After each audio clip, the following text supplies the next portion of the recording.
Welcome to No Ordinary People. I'm Jade, and I'm on a mission to give positivity a voice by sharing stories of everyday people doing extraordinary things. They're a reminder of the power we all have to make the world a better place. I'd like to start by paying my deep respects to elders past and present and to all First Nations people listening today. We're on Gadigal country, and Gadigal country has always been a place of deep knowledge, story and connection, where histories were passed on not through just books alone, but through spoken word, song, art and story carefully carried across the generations. As a podcast rooted in listening and lived experience, we honour the world's oldest continuing cultures and the truth that stories are how wisdom survives, how identity is protected and how responsibility is shared. Sovereignty was never ceded, and this always was and always will be Aboriginal land. Today's guest is Bronwyn Sheehan, OAM, founder and CEO of the Pyjama Foundation. Bronwyn was a nurse, a midwife, and is a mum of 3. Over the past 2 decades, she's built one of Australia's most respected charities supporting children in out-of-home care, including foster and kinship care. Their Love of Learning program pairs screened and trained volunteers, known as Pyjama Angels, with children in out-of-home care to provide one-on-one mentoring. Bronwyn, welcome. Thank you very much. It's my pleasure to be here. So Bronwyn, before we talk about the Pyjama Foundation, I want to start with you. So what shaped your worldview growing up, and when did you first become aware that not all children start life on equal footing? Yeah, that's a great question. When I was 2, my family of mum and dad and my older sister, we moved to Fiji and we lived there for 2 years. And I used to play with the Fijian children that were in my immediate environment. And one day, one of the little children stole my doll and I wanted to ring the police. And Mum explained to me that some children have lots of toys, like myself, and other children don't. And maybe I should consider letting her keep my doll because that's the only toy she would have. So I think that's my earliest childhood memory where I got to see that some children have lots of things and a safe environment and other children don't. Yeah, wow. And that really planted the seed. I think you'll probably see that in your trajectory. We fast forward a little bit to your early career. So you were a nurse and a midwife, and you are a mum of 3 children yourself, so busy lady. How did those roles sharpen your sense of responsibility to children beyond your own? So in the 1980s, when I was doing my nursing training at the hospital, I did a couple of rotations in the children's ward. And we had this gorgeous little kid. He was 2 at the time, and then there was another child that was 4. And they both lived in the hospital because they had a permanent tracheostomy. So they were breathing through a hole in their neck due to health conditions. And they were both in foster care. And so little Stanley was the one that I fell in love with. And I was in the ear, nose and throat ward, and he lived in the hospital the whole time. He had an amazing wardrobe provided by all the nurses. And he used to ride his little bike around the ward when all the other kids were having their tonsils out. So I got to see, that was my first experience with meeting a child that was in foster care, and obviously he didn't have any parents that came to visit him, although he was very much loved by all the nursing staff. Then when I did a rotation in casualty, I admitted a 13-year-old boy, and he was in foster care and he'd run away and he was living on the streets, and I couldn't believe it. And I can remember talking to him and asking him where he slept. And he told me that he slept up a tree. And that was my second experience of kids in foster care. And I thought, this is wild. And not every child in Australia has a safe place to sleep. Yeah, I mean, that's just heartbreaking. I can only imagine you've got to go home and then be present for your kids and your family. And those stories, I mean, that's obviously going to light a fire in anyone.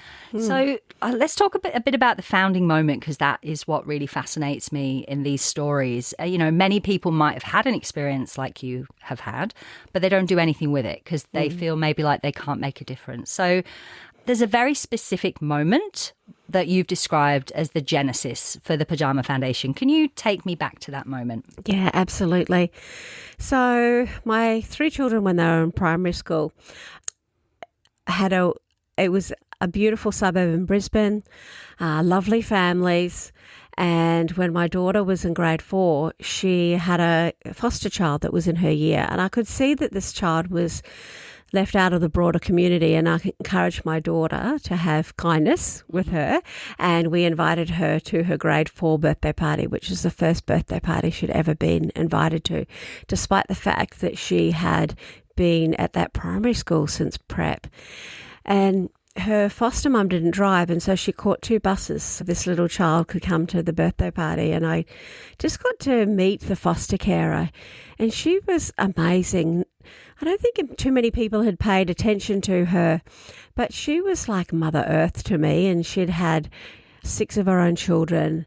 She'd been a carer then for 35 years. She had 5 kids in her home, and I could just see the load she was carrying. One day I was at her house visiting and picking up this young child or dropping her off, and this foster carer had a little 18-month-old baby boy in her arms. He had just entered foster care, and in my ignorance I said, "Why did he come into care?" That's private and confidential, but she indicated that he had hand marks all over his little 18-month-old body. And looking at him, he was disorientated. He didn't know where he was. Mm-hmm. He was clinging to his foster carer like a little frightened koala bear. And I thought, I can't believe that this happens in my environment, in my very suburb. This happens to children.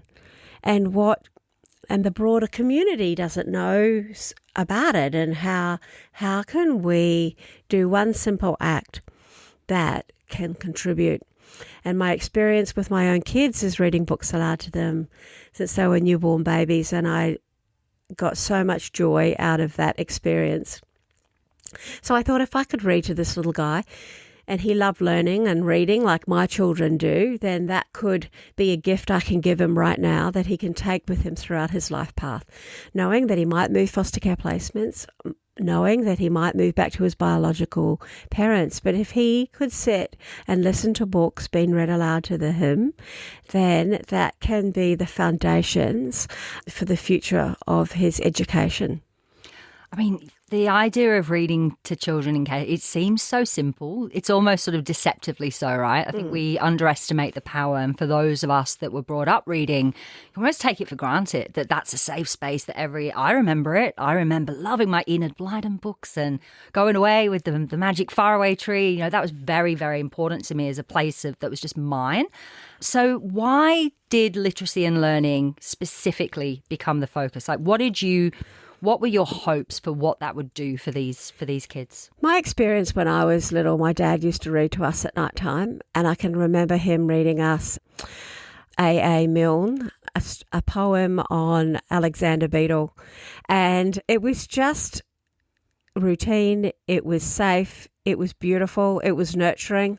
And I just loved that experience as a child myself. Then when I had my own children, I read books aloud to them every night. I could just see how they loved it. One book turned into 2, turned into 10, turned into 20, and then just one more book. When they went to school for the first time in grade 1, I could just see it was like magic. Like one day they couldn't read, and the next day they could read everything. Yeah, and what I didn't realise what I was doing, and I took for granted because that's all I knew to do, was that children learn to read by having books read aloud to them, that the words in books and the written word are different from our oral language, that children learn to read with picture cues, but it's the passion of loving the books and the experience and the bonding that really made a difference. I got a letter of support from Mem Fox very earlier on when I started the Pyjama Foundation, and she said that children will fall in love with reading, not by a professional teacher, but by someone that has a vested interest in them, like their parent or a relative or a friend. And it's that nurturing and the love of books that all is wrapped up together, which is such a beautiful experience. And looking at this little 18-month-old baby boy who was frightened, disorientated, didn't know where he was. I thought I could do that to him. What say I read to him and he got that experience. So that was the creation of the Pyjama Foundation. Incredible. Look, when you first began in 2004, there were around 21,000 children that were in the out of home care system. So today it's a staggering 46,000. Why are we seeing that number grow in a country as wealthy and as, full of potential as Australia? Like, why is that happening in your mind? Yeah, I think it's just a reflection on society. It's the pressures, it's intergenerational trauma, it's drug and alcohol abuse. Unfortunately, Indigenous children are overrepresented in this space. So it's not one factor, but it's a accumulation of many. I think intergenerational poverty, drug and alcohol abuse would probably be the main factors that I can see from the outside looking in. And if we look at those children, so, I've got some kind of confronting data here, but around, 9 to 10 children in foster care are below average literacy by the age of 7. So that really early adoption of language and learning is falling behind for them. And 75% of young people in care don't complete year 12. So why do you think education outcomes for children in care have been historically overlooked? Well, children who have experienced trauma will historically have lesser educational opportunities. So their earlier life has been about survival. Trauma impedes brain development. They haven't come from a literacy-rich environment. They have come from parents that probably have neglected them, and they just haven't had that interaction, that human connection. And as I said, that impedes brain development. And consequently, the kids have got so many things that they're thinking about, so many, their schooling is limited. Yeah. Their early literacy is limited. Their vocabulary is limited. So it's a whole combination that leads to poorer outcomes for this pool of children. And look, I think this is what I love about your program is that I suppose the deep understanding and the training that you give the Pyjama Angels, because can we talk a little bit about what you look for in a Pyjama Angel and what is that training? Because it's not just a case of, matching, you go through quite a rigorous process to make sure that you're supporting the angel in that environment so they know what to look out for, but also making sure that you've got a match that's going to hopefully last for a long time. So can you tell me a little bit about what you look for in an angel? We look for people that love children. Every single volunteer that comes our way, 99.9% want to give back. So we're looking for kind, compassionate, happy people that love children, that love reading, that maybe have had a great experience when they were little, or they can't read to their own children anymore. So we are blown away by the most beautiful people that come our way, 90% female, 75% with education higher than grade 12, and they've had experience of that literacy. They know the importance of it, and they often work full-time or part-time. So very beautiful people that are empathetic, that have kindness, and they want to do something positive for other people. And what is incredibly beautiful is that if you want to make yourself happy, the easiest way you can do that is to try and make someone else happy. And our volunteers sometimes come to me in tears saying, thank you so much for starting this organisation. This is the highlight of my week, or this is fundamentally the best thing that I have ever done. Oh, wow. That's got to be so good to hear. I love it. I love it. Oh, the phrase, the power of an hour, is something that pops up a lot in your work. So why does one consistent adult, 1 hour a week, make such a profound difference? Yeah, it's really interesting. What children really resonate with is someone that shows up every week, just for them, to hang out with them, to do something that they want to do. It's our program. We guide the children. Let's say we try and trick them into learning. Yeah. But they get to choose. We take a bag of tricks with us: books, puzzles, games, craft. The children get to choose what they'll read, what they won't read. So you have to become quite a good negotiator. But I think we're sending a very strong message to these children, and that they are special and they are valued by society. And the kids get it.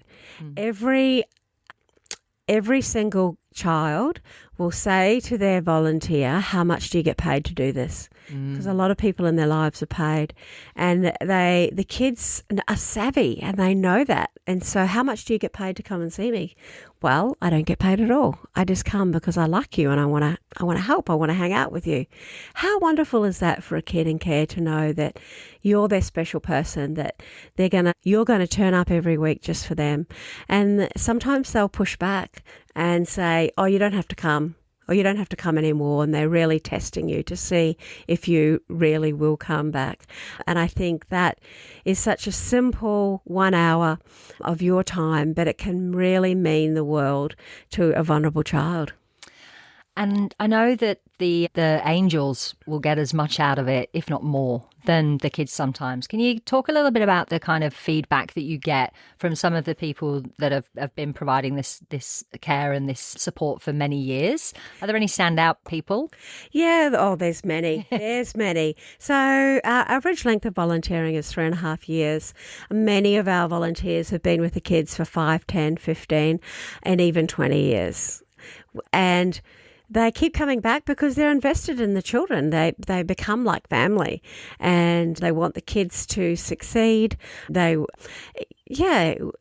become very significant people in the volunteers' life. And we've had the most adorable scenarios. We have Charlie, who was 3 years old when he came to us. His first Pyjama angel actually works for the Pyjama Foundation now, and her name is Renee. And she was with him for 8 years. He was this gorgeous 3-year-old that used to run around the backyard, and she used to chase him around. He used to hang upside down, and she'd read a book to him and have to turn the book upside down so he could see the pictures. And they became great friends. When she got married, he was in her bridal party. And then when she had her first baby, she named him Charlie after the child that she supported for 8 years. Wow. Charlie's now 22. He's 22 next month. He works full time. He started a university degree.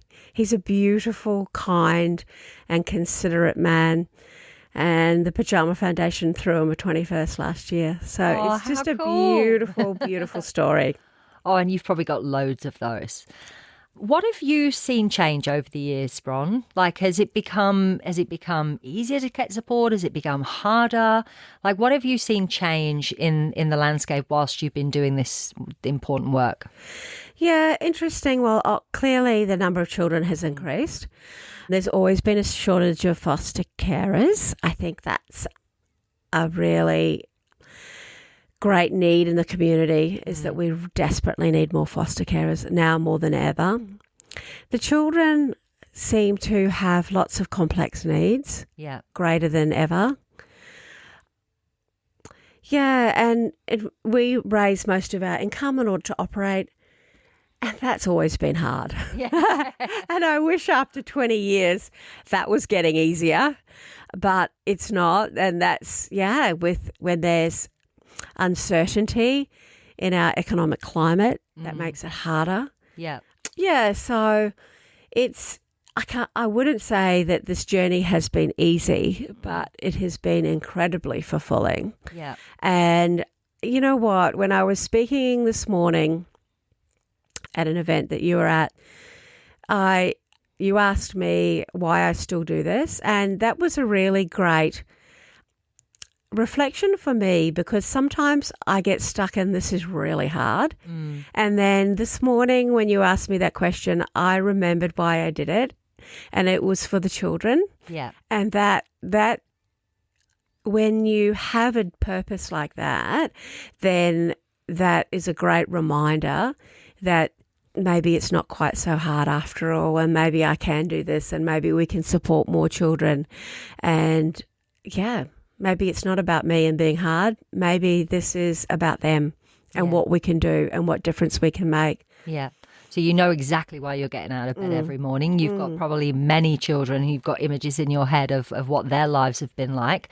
What would you like people listening to know about children in the care system, like the out-of-home care system, whether that's kinship care or foster care or residential care? Like, what would you like people to know? What myths would you like to bust about who those kids are and why why it's so important that we stand in solidarity with orgs like yourself? Yeah. These children have, we don't know the type of family we're going to be born into, do we? No. We don't know what country we're going to be born into in the world. In Australia, I think we're very lucky, and we're reminded every day on the media how lucky we are to live in Australia. Some children, through no fault of their own, have been born into unfortunate circumstances where their parents haven't had the skills or the capabilities to look after them. And I think that is shown in sometimes of the tricky behaviours of the children.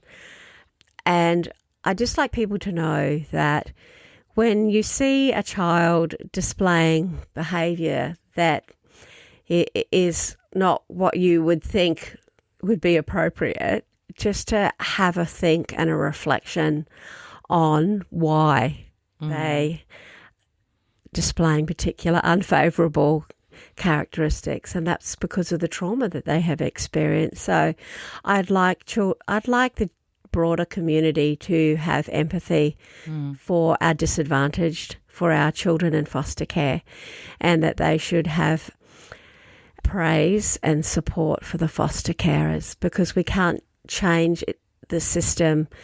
The government can't change the system by themselves. It has to be the community that surrounds this child protection sector, and we can all do something to help. Yeah.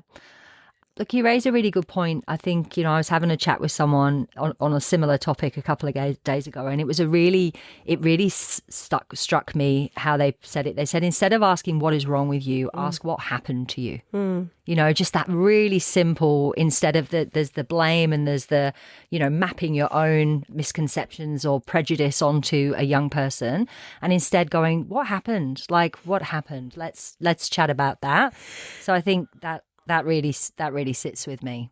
Yeah, and also too, like, being a child and having to navigate, like looking at that little 18-month-old boy, he didn't know where he was.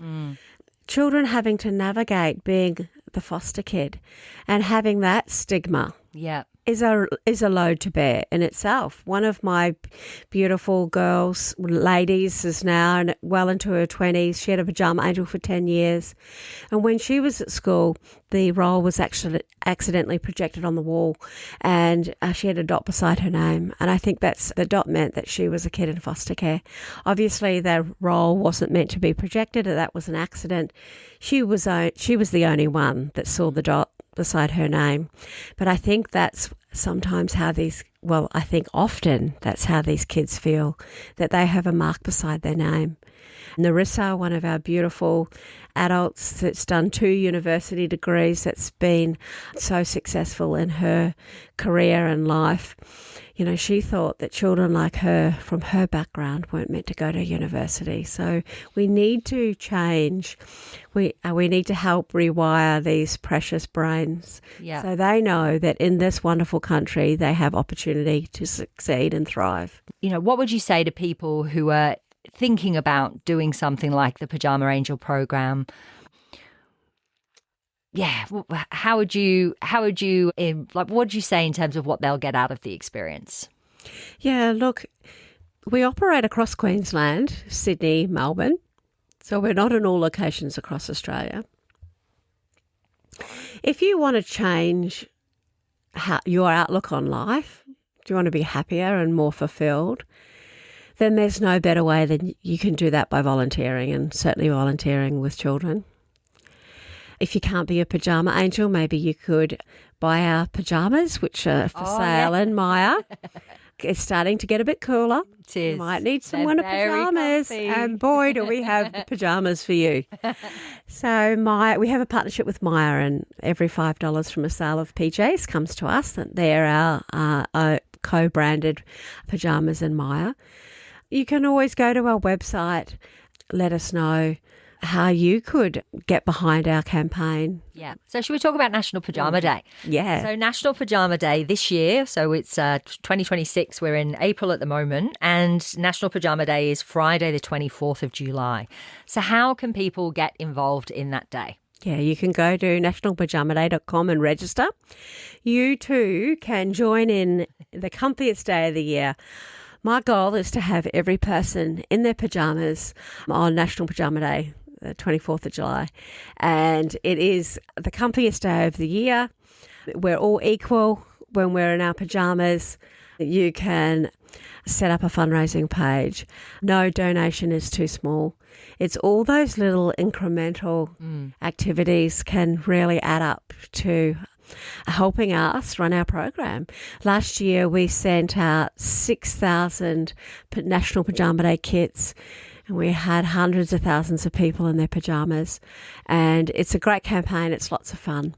And it's a way you can contribute to allow us to screen, recruit, train more pyjama angels. We've got over 800 more than 800 children on our wait list, and I'd love for them to be able to share with us the joy and love of reading. So, Bron, when we look at things like leadership, you were a nurse and a midwife, you'd never run a business, and you jumped in and went, you know what, this is a problem. I know I can do something about it.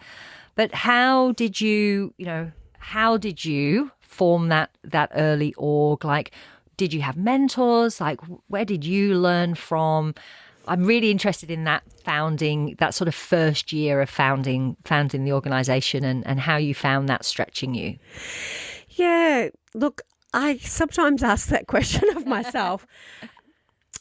Look, it's all one step after the other. Like now when you look back of, running the Pyjama Foundation for 20 years, how do you do it? Well, it's like eating an elephant. It's just one bite at a time. It was one step at a time. So I saw the need. I formed the company. I set up my structure.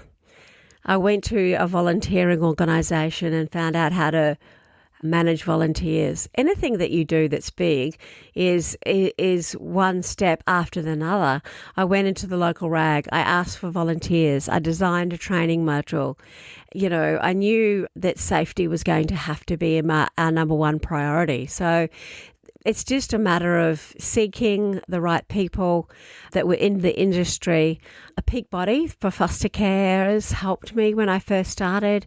They could see how beneficial this would be to the kids, so they helped me. And then I just sought out the right person at the right time, and I just kept asking questions. I kept watching other people. I just built and built and built and built. It's like building a Lego house. Yeah. It's literally just that. And I was just really unstoppable in regards to that. So, and once I put the first pyjama angel with a kid, and we read to our first child, her name was Natasha, on the 3rd of February 2005. She took one look at her pyjama angel and went and hid under the bed. And her pyjama angel sat and read to 2 feet that was sticking out. And that was the first placement. And that's when I was hooked. And I thought, I'm going to do this again. And I'm going to do it again. And we've trained 15,000 volunteers. We've touched the lives of probably 20,000 kids. I'll never know our full extent of our impact, but you need good people. You need people.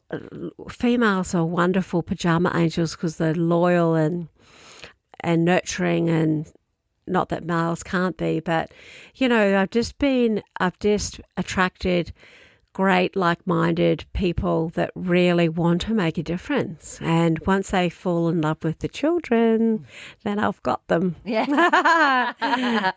Not going anywhere. And what was the evidence that was coming back to you, and how did you collect that in the early days? So how did you know that whilst, your gut and your instinct took you so far, but then, of course, to secure funding and to keep growing, you've got to have the evidence and the data. So what were those early signals and how did you know that, yes, this is working? Probably by the longevity of our program with the individual children, how the children were responding to it, how they liked it. Mm-hmm. It's pretty, It's children need time and attention. They want to do fun things. So I could see the children blossoming. I could hear, I was getting feedback from the teachers saying, what are you doing at home that's different? Because this child's more engaged in the classroom. Yeah. And so it's all those, I was collecting feedback from my volunteers, both quantitative and qualitative, and it was all positive. And so then after a few years, I grew my program evaluation with a researcher, and for the last 7 years I've worked with a university, and we have proven that our program is trauma-informed and evidence-based.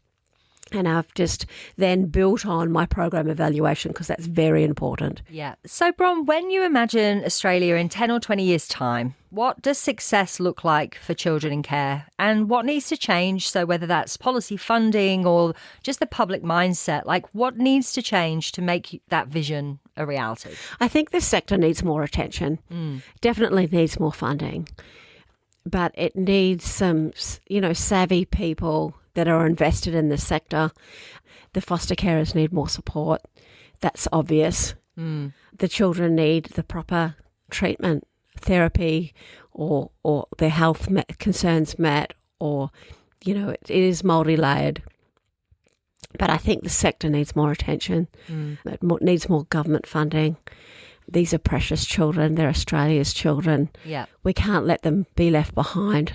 Yeah. Oh, preach, preach, preach. Look, for our listeners, what's one tangible thing outside of National Pyjama Day? So get involved on the 24th of July. We want to see every Australian in their pyjamas.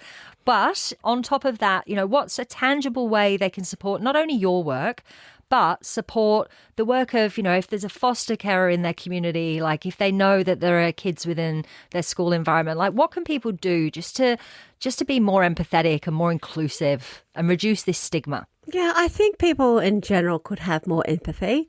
They could be kind. They could offer, to help out some foster carers if they knew they were living in their street. Or you could ask what they might need. Don't assume what they might need, but you could ask if there's anything you could do to help them. And it could be little acts of kindness. We know that really benefits the community and makes everyone feel better. But just to have some empathy, non-judgmental opinions on vulnerable kids and on the sector. As always, we will share all of the links in the notes. So if you want to find out how to get involved with National Pyjama Day, we will pop the link in there. We'll put all of the social handles in there. It's been an absolute pleasure to have you in the studio here, Bron. Congratulations on everything that you and the team have achieved over the past 20 odd years. And long may it continue. And hopefully we can get that 800 waitlist down for those precious kids that are looking just to have a consistent adult. So it's been a privilege to have you here. Thank you for all you do. And we out. Yay.